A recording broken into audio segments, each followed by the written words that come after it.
Salut à tous, c'est Geoffroy Galli et bienvenue dans cette nouvelle vidéo. Alors aujourd'hui, j'aimerais partager avec vous quelques bases de l'investissement. Et c'est absolument primordial que vous assimiliez les bases avant de vous lancer. Sans forcément tout connaître de l'immobilier ou sans être un professionnel, mais il y a des règles de base à maîtriser et notamment une qui vaut pour tout type d'investissement, c'est qu'il vous faut connaître la différence entre un actif et un passif et acheter les actifs. Tout simplement, si vous voulez créer et générer vos propres revenus alternatifs et à terme devenir indépendant financièrement, devenir rentier, voilà ce qu'il vous faut savoir en priorité. Alors, ça peut vous sembler ridiculement simple, mais la plupart des gens n'ont pas idée à quel point cette règle est judicieuse.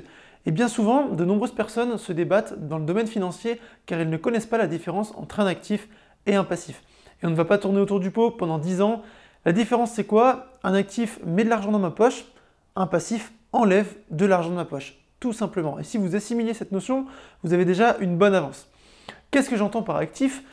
Ça va être les revenus immobiliers issus des loyers que vous percevez. Alors, il existe bien d'autres actifs, notamment au travers des actions en bourse, des business en ligne, vous avez les crypto-monnaies, etc. Il existe aussi les droits d'auteur résultant de la propriété intellectuelle, comme la musique, les manuscrits, les brevets d'invention, etc. En fait, ça va être tout ce qui a et qui apporte de la valeur. Ce sont ces genres d'actifs que vous devez acquérir. Et bien entendu, l'immobilier fait partie d'un des plus puissants qui existent depuis des années. Alors, les gens disent fréquemment « j'ai beaucoup de dettes, par conséquent j'ai besoin de gagner davantage d'argent ». Et dans bien des cas, un surplus d'argent ne règle pas du tout le problème. Et en fait, il est fort possible que ça l'amplifie. Voilà pourquoi il arrive bien trop souvent que des personnes reçoivent soudainement un héritage, une augmentation de salaire ou des gains à la loterie, et qu'elles retournent en un court laps de temps dans le même gâchis financier, dans une spirale peut-être pire que celui dans laquelle elles se débattaient avant d'encaisser cet argent. Et la plupart des gens ne peuvent pas dire pourquoi ils se débattent financièrement, car ils ne comprennent pas ce qu'est la marge brute d'autofinancement, ou autrement dit le cash flow. Alors, qu'est-ce que le cash flow? C'est tout simplement un bénéfice net mensuel par rapport au flux de trésorerie qui rentrent et qui sortent de votre poche. C'est en fait l'argent qui va vous rester disponible à la fin du mois, une fois que vous avez payé toutes les charges liées à votre investissement. Et c'est principalement du cash flow qu'un investisseur doit s'occuper. Sachez une chose, une personne peut être très instruite et couronnée de succès sur le plan professionnel, mais être complètement ignorante dans le domaine financier. Et bien souvent, ces gens travaillent plus dur que nécessaire parce que c'est la seule façon de travailler qu'elles connaissent. Et ils n'ont pas appris à mettre l'argent à leur service. Ils ne connaissent pas la différence entre un actif et un passif et font les mauvais choix de dépenses par manque de connaissances sur le plan financier. En fait, c'est mécanique. Si votre habitude consiste à dépenser tout ce que vous gagnez, il y a de fortes chances pour qu'un accroissement d'argent entraîne automatiquement une augmentation des dépenses. Pourquoi bien souvent les riches deviennent plus riches? Tout simplement parce que la colonne qui représente l'ensemble de tous leurs actifs génère énormément de revenus et même davantage pour couvrir les dépenses, tandis que le reste est réinvesti dans la colonne de l'actif. Cette colonne continue de croître et par conséquent, les revenus qu'elle génère augmentent en même temps qu'elle. C'est pour ça que les riches deviennent plus riches.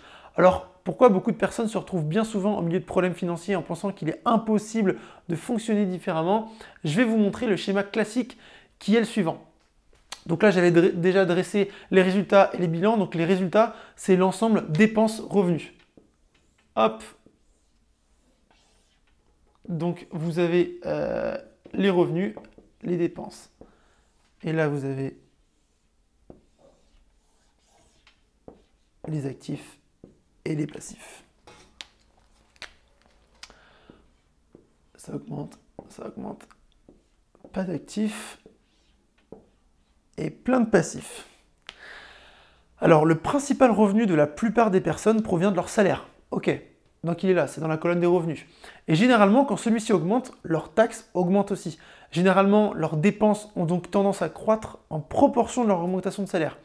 Et de là les mots foire d'empoigne ou engrenage. Bien souvent, ils considèrent que leur maison est leur principal actif au lieu d'investir dans les actifs qui génèrent des revenus. C'est le scénario très courant qui consiste à considérer votre maison comme un investissement. Or, ça ne l'est pas du tout. Et si vous souhaitez devenir rentier, il est plus judicieux de louer sa résidence principale.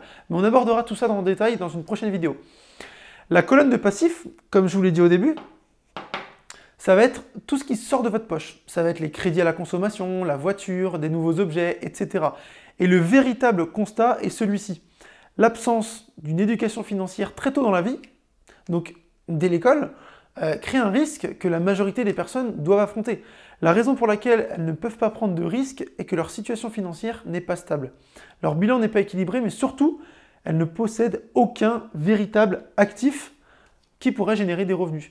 Pour la majorité des gens, leur seule source de revenus provient uniquement de leur salaire. Et ça veut dire que leur gagne-pain dépend entièrement de leur employeur. Voilà pourquoi l'immobilier est le moyen le plus sûr pour acquérir des actifs et diversifier vos sources de revenus. Le plus gros danger finalement, c'est de dépendre qu'une seule source de revenus, qui est celle de l'employeur. Maintenant, je vais vous montrer le schéma que vous devez absolument mettre en place si vous souhaitez devenir rentier ou indépendant financièrement. C'est la même chose.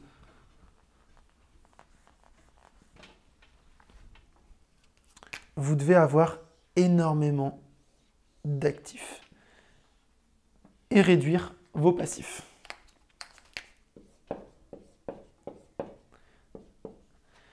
Et hop, ça va forcément augmenter vos revenus. C'est exactement ce schéma-là que vous devez mettre en place. Alors dans un premier temps, pour débuter, vous devez veiller à diminuer et gérer vos dépenses, donc vos passifs. Je sais, ce n'est pas forcément évident, mais vous devez passer par là.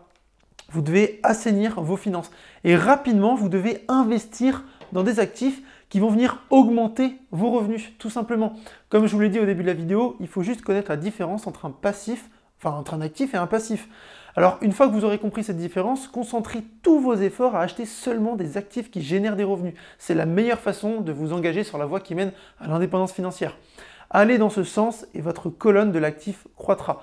Arrangez-vous pour garder le contrôle sur vos éléments de passif, les crédits que vous avez, la voiture, la résidence principale ou le loyer, etc. sur vos dépenses. Ça va créer davantage de fonds disponibles pour continuer de les réinvestir dans la colonne de l'actif et par conséquent de générer plus de revenus. Ce que vous devez comprendre, c'est que si vous voulez augmenter vos dépenses, vous devez d'abord accroître votre marge brute d'autofinancement par le moyen d'actifs afin de maintenir ce niveau de richesse. Prenez bonne note que c'est à partir de cette étape que vous n'êtes plus dépendant de votre salaire. Pour ma part, depuis 1 an et demi, à partir du jour où j'ai acheté mon premier bien immobilier, j'ai concentré toute mon attention et je suis parvenu à construire une colonne de l'actif qui va faire de moi une personne indépendante financièrement. C'est-à-dire que quand je vais bientôt quitter mon emploi dans quelques mois, je serai capable de couvrir mes dépenses mensuelles grâce à mon cash flow provenant de mes actifs. Tout simplement parce que mes investissements immobiliers me génèrent tous les mois un gros bénéfice. Pour ma part, mes prochains objectifs sont de générer un maximum de loyers afin de faire croître cette colonne de l'actif. Plus elle augmente, plus ma marge brute d'autofinancement grandit. Et tant et aussi longtemps que mes dépenses seront moins élevées que la marge brute d'autofinancement qui génère ces actifs, je deviendrai plus riche avec de plus en plus de revenus provenant d'autres sources que celle de devoir tous les matins aller travailler pour un patron en échangeant mon temps contre de l'argent. Voilà pour cette vidéo, j'espère que tout a été clair pour vous. N'hésitez pas à vous abonner à cette chaîne ainsi qu'à me laisser des commentaires si certains points n'ont pas été assimilés car c'est vraiment important de commencer avec des bases très solides. Pour ma part, je vous dis à bientôt, ciao!